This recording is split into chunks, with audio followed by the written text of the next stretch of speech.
l'économie. Les entreprises brésiliennes vont de l'avant. Imaginez-vous sur une plage de sable blanc, un cocktail dans une main, votre livre dans l'autre, avec comme seul souci l'heure du prochain repas. Tout ça, ça ressemble fortement à des vacances réussies et mon invité peut faire en sorte que ces vacances arrivent. Son nom c'est Charline Barguin, alias Madame Valise. Elle est travel planner et son rôle est de vous aider à mettre en place le meilleur voyage possible. On va découvrir qu'elle a aussi quelques idées pour rendre toutes ces questions du voyage plus inclusives. Bonjour Charline. Bonjour. Où est-ce que vous nous conseillez de partir à la saison ? Alors, moi j'ai une destination en ce moment que je trouve intéressante, c'est l'Albanie. Parce que l'Albanie, pour l'instant, c'est assez peu touristique et on peut à la fois profiter de la montagne et à la fois de la mer. Et ça reste aussi culturellement très intéressant. Donc des beaux paysages et toute une culture à découvrir parce que c'est vrai qu'on ne connaît pas très bien l'Albanie. Exactement.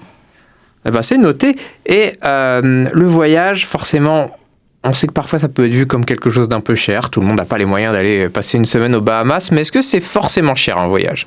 Alors, ça demande quand même un petit budget. Moi, mon travail, ça va être aussi de m'adapter au budget de chacun. Donc, du coup, maintenant, il y a quand même des compagnies qui proposent aussi des vols qui sont assez accessibles. Évidemment, du coup, on va pas avoir accès à toutes les destinations selon notre budget. Mais voilà, tout l'enjeu, ça va être justement de choisir la meilleure destination par rapport à notre budget. Peut-être partir un petit peu moins loin, mais quand même avoir les sensations d'un vrai voyage des paysans, c'est possible. On peut partir, être tout à fait dépaysé en faisant 4 heures de vol. Vous pensez à un endroit en particulier ? Moi, je pense au Maroc, qui a été, moi, ma première destination coup de cœur. Et on peut facilement partir au Maroc pour 50 ou 100 euros de billets d'avion et être vraiment très dépaysé, effectivement. Alors, l'avantage de faire appel à une travel planner comme vous, c'est qu'il y a un petit peu de psychologie dans ce travail. Vous devez un petit peu aider votre client à construire le meilleur voyage pour lui.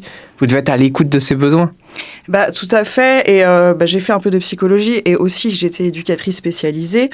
Et effectivement, il va s'agir aussi d'anticiper les besoins de la personne par rapport à ses contraintes. Je pense notamment à une famille, donc du coup avec des enfants on a certaines contraintes, quand on voyage seul on en a d'autres et en situation de handicap on a d'autres contraintes aussi. Donc finalement, les voyages que vous organisez pour les personnes qui viennent vous voir, ils sont différents à chaque fois ?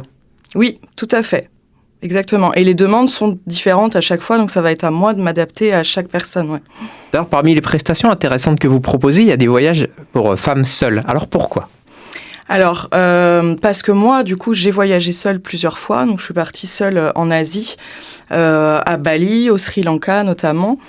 Et du coup, j'ai discuté avec plusieurs femmes aussi qui avaient le souhait de partir toutes seules. Mais en fait, souvent, on met du temps à se décider. Donc, qu'est-ce qui les fait hésiter ? C'est des affaires de sécurité ? C'est surtout la sécurité. Et du coup, moi, l'idée, c'était aussi d'être un peu un filet de sécurité pour les femmes qui n'osent pas partir. Parce que je pense que je pousse toutes les femmes qui ont ce souhait-là de le faire. Parce que moi, ça m'a vraiment apporté beaucoup de choses. Et du coup, mon accompagnement, effectivement, va être plus en amont du voyage, dans la discussion, pour que les femmes prennent confiance. Et je me suis rendu compte aussi que le choix des hébergements, notamment, est très important. Moi, je me suis retrouvée dans des situations qui ont pu être compliquées aussi en voyage.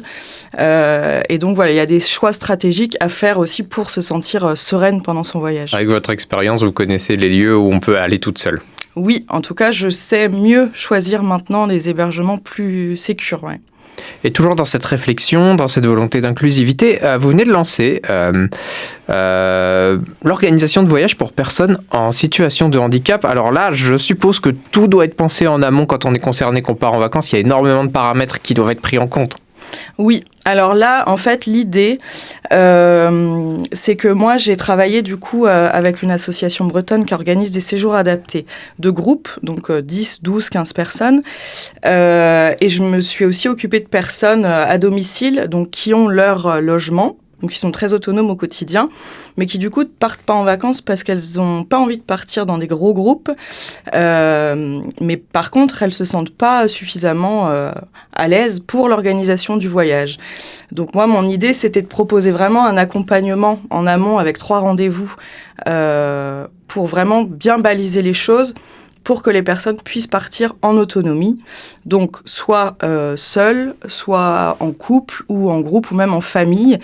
Et l'idée du coup c'est de leur proposer aussi un support, un carnet de voyage adapté bien lisible, de bien détailler les transports pour que les personnes partent sereines.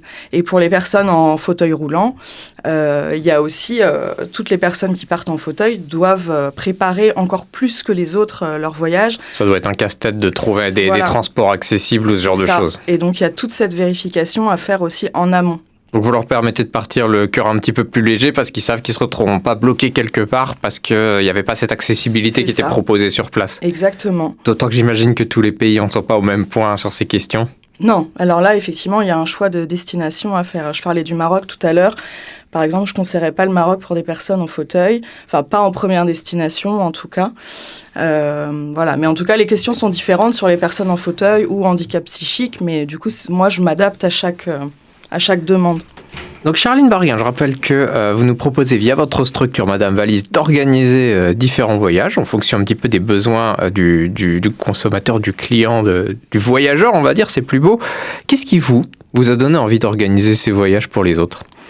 Moi, en fait, quand je partais seule, je passais vraiment beaucoup de temps à chercher, et parce que ça, en fait, c'est déjà de l'évasion quand on commence les recherches. Et ensuite, je suis partie en famille et du coup, j'ai dû organiser mon voyage avec ma petite fille de 1 an. Et j'y ai passé énormément de temps, mais finalement, j'étais au Maroc aussi, j'étais retournée. Et finalement, je me suis rendu compte que ça avait rendu mon voyage très fluide, malgré que j'étais avec un enfant d'1 an, et que le temps de recherche en amont n'était pas perdu, mais que c'était un vrai goût pour moi d'organiser ça, et donc j'ai décidé de me lancer en tant que travel planner. Ça vous plaît d'enlever, on parle souvent de la charge mentale, c'est valable aussi en vacances, parce que on le sait, là on aimerait bien se reposer, mais des fois il y a 10 000 excursions à faire en une semaine. Oui. Vous enlevez ça aux gens? Effectivement, et il y a beaucoup de paramètres à prendre en compte. Il y a aussi les temps de trajet, le budget. Quand on a des enfants, c'est aussi faire un itinéraire qui soit pas trop fatigant. Et effectivement, voilà, j'enlève tout ça parce que la préparation d'un voyage, on dit que c'est entre 20 et 40 heures de préparation. Ah oui, quand même. Ouais.